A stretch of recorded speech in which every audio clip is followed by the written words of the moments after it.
नमस्कार। हमारे घरों में जो बिजली दौड़ती है ना, वो असल में एक छिपे हुए ब्लूप्रिंट पर चलती है। एक ऐसा नक्शा जिसे इंजीनियरों ने बड़े ध्यान से डिजाइन किया है। तो आज हम उसी ब्लूप्रिंट को समझने की कोशिश करेंगे और जानेंगे कि हमारे आसपास के इलेक्ट्रॉनिक्स आखिर काम कैसे करते हैं। अच्छा, एक बात सोचिए।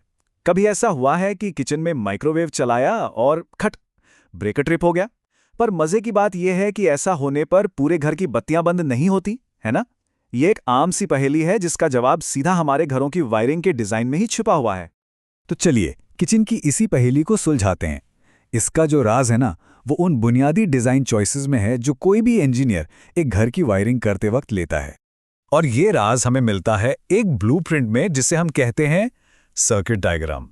समझिए कि ये वही नक्शा है जिसके आधार पर कोई भी इलेक्ट्रिकल सिस्टम बनाया और समझा जाता है। देखिए, हर नक्शे की अपनी एक भाषा होती है और सर्किट डायग्राम की भाषा बनी है सिंबल्स से, यानी कुछ खास तरह के प्रतीकों से। तो चलिए पहले इन सिंबल्स को पढ़ना सीखते हैं। सबसे पहले आता है पावर सोर्स। इससे सर्किट का इंजन मान लीजिए। यही वो चीज है जो वोल्टेज यानी कि एनर्जी देती है, जिससे इलेक्ट्रॉन्स में हरकत शुरू होती है। ये हमारी दीवार का सॉकेट भी हो सकता है या फिर एक छोटी सी बैटरी। अगला है कंडक्टर। डायग्राम में ये जो सीधी लकीरें दिख रही हैं, वो असल में बिजली के लिए एक रास्ता है। हमारी असल दुनिया में ये वही कॉपर यानी तांबे के तार होते हैं जो करंट को एक जगह से दूसरी जगह तक ले जाते हैं। और फिर आता है रेजिस्टर, जिसे हम लोड भी कहते हैं। ये जिगजैग लाइन उन सभी चीजों को दिखाती है जो बिजली का इस्तेमाल करती हैं, जैसे कि कोई बल्ब या टोस्टर। ये डिवाइस क्या करते हैं? ये इलेक्ट्रॉनों के बहाव को थोड़ा रोकते हैं या रेजिस्ट करते हैं, और इसी प्रोसेस में बिजली को रोशनी या गर्मी जैसी एनर्जी में बदल देते हैं। तो ठीक है, अब जब हम सिंबल्स पढ़ना जान गए हैं, तो देखते हैं कि इंजीनियर्स इन हिस्सों को आपस में जोड़कर सर्किट कैसे बनाते हैं। इसके ना दो मेन तरीके होते हैं। एक है सीरीज और दूसरा है पैरेलल। इन दोनों डिजाइनों में जमीन आसमान का फर्क है। देखिए, सीरीज सर्किट में करंट के बहने के लिए सिर्फ और सिर्फ एक ही रास्ता होता है, एक के बाद एक। लेकिन पैरेलल सर्किट में करंट कई रास्तों यानी कई ब्रांचेस में बढ़ जाता है। इसका नतीजा बहुत बड़ा। सीरीज में अगर एक भी चीज खराब हो गई तो सब कुछ बंद। लेकिन पैरेलल में एक रास्ता बंद भी हो जाए तो बाकी के रास्ते अपना काम करते रहते हैं। वो दिवाली की पुरानी वाली झालर याद है, जिसमें अगर एक बल्ब खराब हो जाए तो पूरी की पूरी लड़ी ही बंद हो जाती थी?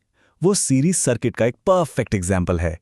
इसमें सीधा हिसाब है, या तो सब चलेगा या कुछ भी नहीं। अच्छा, एक सेफ और मजबूत सर्किट बनाने के लिए इंजीनियरों को ये पता होना बहुत ज़रूरी है कि उस पर टोटल लोड कितना पड़ने वाला है।